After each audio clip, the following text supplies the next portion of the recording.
Welcome to Russell's Football History, and today's video is on the UEFA Champions League as we're coming into the last two match days of the 25-26 group stage.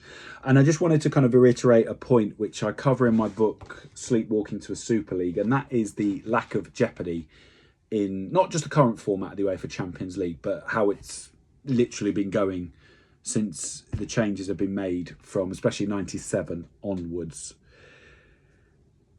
What I'm talking about, especially with the next two match days, is as the competition has increased, the jeopardy for the bigger teams has decreased. So if you go back to the European Champions Club Cup, you had a home and away fixture to get to the next round. And it was like that all the way to the final. And effectively, if you lost one of those games, especially if you lost your home game, it was almost curtains. It wasn't guaranteed, but it was almost curtains. Because in the European Champions Club Cup era and the early era of the UEFA Champions League, the difference between playing home and away was massive.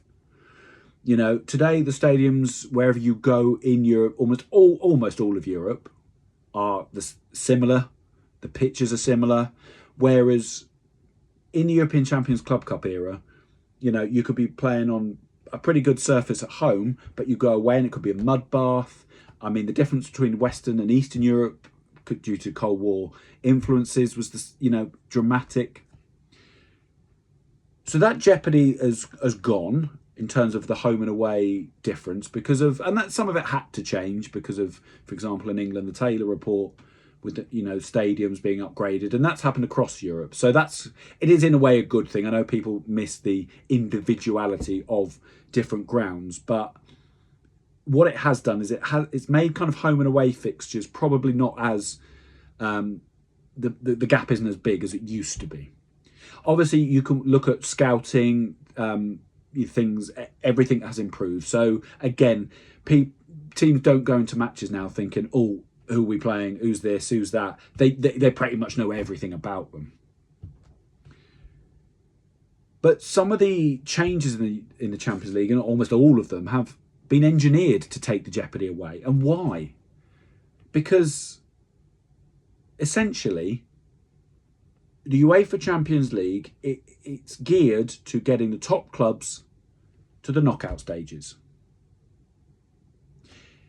It does not want to see Real Madrid knocked out in October or Liverpool knocked out in September. Opposing fans might love that, but that's not what the competition wants to see. And this is why the European Champions Club Cup into the UEFA Champions League, and as the UEFA Champions League has evolved, continues to add more games and more chances for the bigger teams to get to the knockout stage.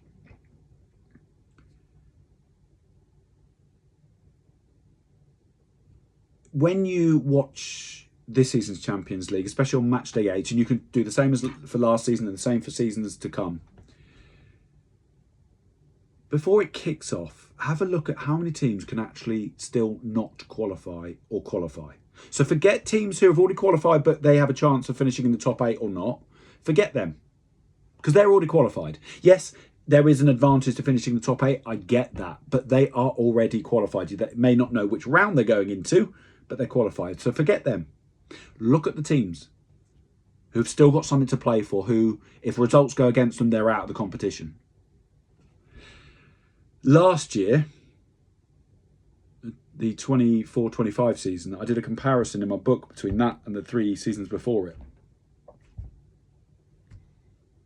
What made last year interesting was that all the games were played on the same day, and the teams were moving constantly up and down the league. But when it boiled down to it, to teams and games where Champions League qualification itself was on the line, it was no better than the previous format. So it was an illusion last season. And last season also had a feel of 2003-04. Because Manchester City last season and PSG to a lesser extent struggled. I think Man City only just qualified. And PSG qualified, but again, they didn't make it look easy. But this season reverted to type. So when you look back at 2003-04, That was the first season where the second group stage had been taken out and replaced with the last 16. And the semi-finalists that year were Porto, Chelsea, Deportivo and Monaco. And the final ended up being Porto beating Monaco. Now, that was the last final that didn't have an English, German, Spanish or Italian team. And even though Chelsea were in it, and it was their first season under Abramovich, it wasn't quite the Chelsea that would come to dominate literally the following few years, especially in England, and then eventually with the Champions League win in 2012. But after 03-04, the Champions League and its finalists and semi-finalists reverted back to type.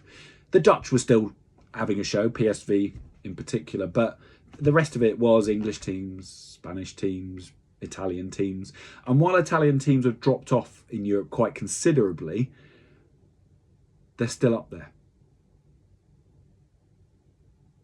So one interesting thing to note, and again, it's in the book, and this is, I don't think this is an anomaly, because it was last season, and while my book doesn't cover the full 25-26 season, because it was released just before Christmas, I did look at the fixtures to see if, you know, what happened last season has happened this season, and it has. And I do not think it's a mistake. Look at all the fixtures where a pot 1 team plays another pot 1 team, and look at the match weeks that they are in. For the second season in a row, the majority of fixtures between a pot 1 team and a pot 1 team are in the middle game weeks. Now, I thought this was supposed to be a random draw. You play 2 teams from pot 1, 2 teams from pot 2, 2 teams from pot 3, etc. This draw is not random.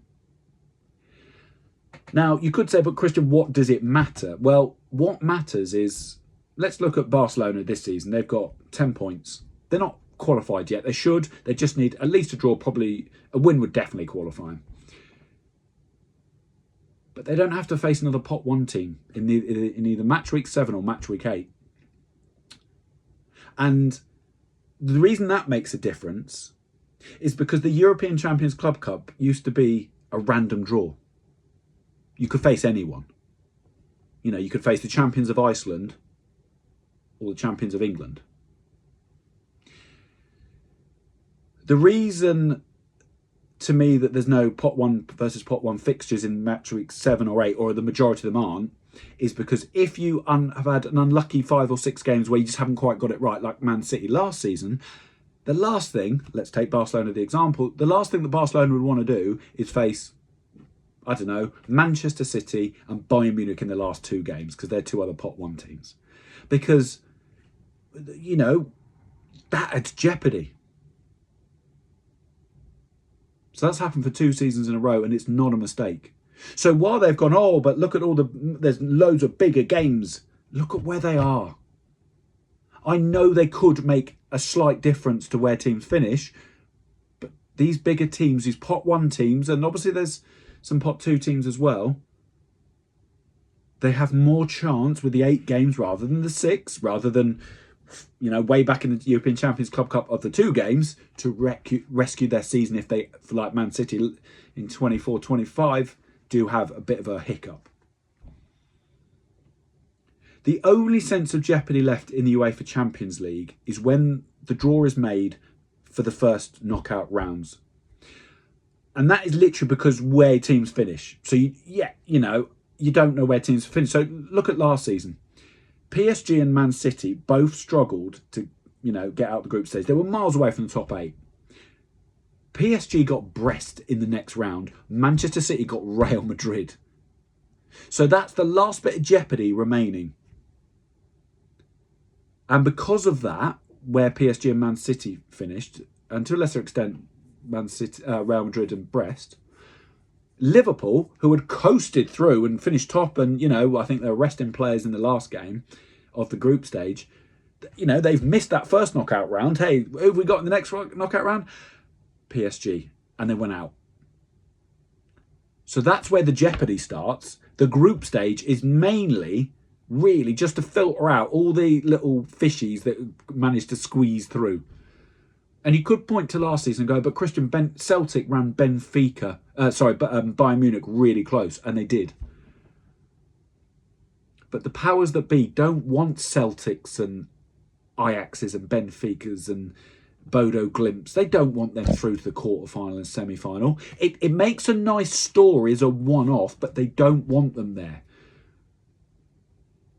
You know, if you have a quarterfinal pairing of, for example, on one season, on one hand, Real Madrid versus Bodo Glimt. On the other hand, it could be Real Madrid versus Liverpool. What's going to get the bigger audience? Real Madrid, Liverpool. It's a nice story, and, you know, UEFA want these stories as a one-off, but they really don't want... Look at the pre-qualifying rounds to get to the group stage. How many league champions are filtered out before you even get to the group stage? And it's been like this for over 30 years. This is what my book, Sleepwalking to the Super League, goes through. So while the games themselves are interesting, in terms of what's actually on the pitch, full of controversies, was it a penalty, was it, well, look at that great goal. But football, go and watch a Sunday league game. 11 against 11 or whatever level, and this is the great thing about football, can throw up anything. But take a step back and look at the UEFA Champions League for what it is and what it was and what it is becoming. And if enough people did that, then they'd realise that, oh yeah, you know that Super League, the one we thought we'd dodged? Yeah, we're just getting there just a bit slower. Because in 25 and 30 years' time, I think we are literally going to have a Super League under UEFA's guise. You know, and this is what my book covers and aims to bring to people. I've put this all together. It's not, I wouldn't, you know, it's known, but football so focuses on what happens right now that we sometimes forget to take a step back. And it's not panic mongering. All of this is known. And that's why I call it sleepwalking to a Super League. We know, we just can't seem to do anything about it. But as long as the action keeps being delivered on the pitch, we're like, hey, great. But, you know, I'm not a supporter of one of the big clubs. But go speak to an Ajax fan. You know, 3 European Champions Club Cups in a row in the 70s. UEFA Champions League winners in 95, runners-up in 96. See how Dutch football feels. Portuguese, Benfica. One of the great early names, the European Champions Club Cup in the 1960s. That ain't happening again. It might as a one-off, but they'll be picked clean.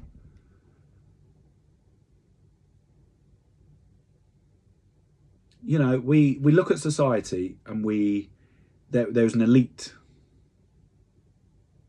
And we still think football's a people's game. It is not. And I think we are blinded to the fact because of the action on the pitch. The Champions League is, to me, the de facto World Cup. Every time you watch a Champions League game, there's so much talent that we're blinded to the fact that, well, how did this talent end up here? And it's concentrated in the top clubs and the top leagues.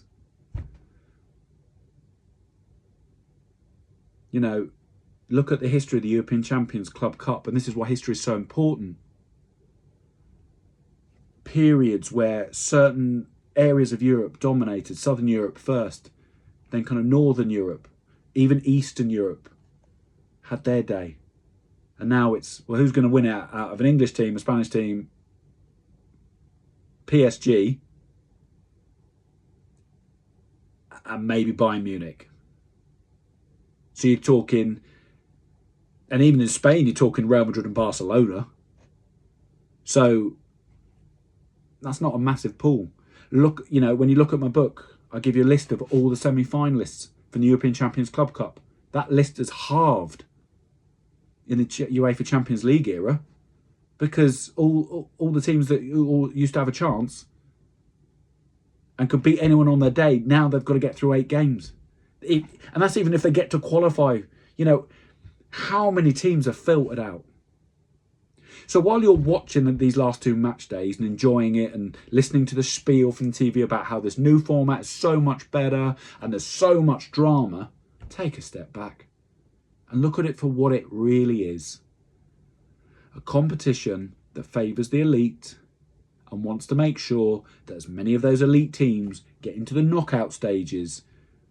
And while they may champion the smaller team that gets through, they don't want that happening a lot. As I say, have a look at my book, Sleepwalking to a Super League, for more detail on this. As I say, I go through the story of the European Champions Club Cup and then the UEFA Champions League, and each change and how it constantly changed based, motivated by money. It wasn't out the goodness of their heart. It was motivated by money. And how, when that Super League proposal came out in 2021, and we said, oh, the greed of them, I can't believe them, these permanent members. Read it and tell me that the UEFA Champions League is not going to become that Super League, because it already is. It might not be as extreme, but it will be. So I'll leave this video here. I'll put a link to the book in the description below. It's available on Amazon. And as I say, whether you agree with or not, the point of this channel is to give you that kind of bit of a background and a bit of context as to where these arguments are coming from. And as I say, the book goes into a lot more detail. But if you feel the Champions League is absolutely fine as it is, and you're a supporter of one of the bigger clubs, then feel free, you're fine. But for the rest of us who don't support one of the bigger clubs and want to see football on a bit more of an even level, well, those days are gone. Not completely gone yet, but they will be, as I say, in the next 25 or 30 years. Thanks for watching.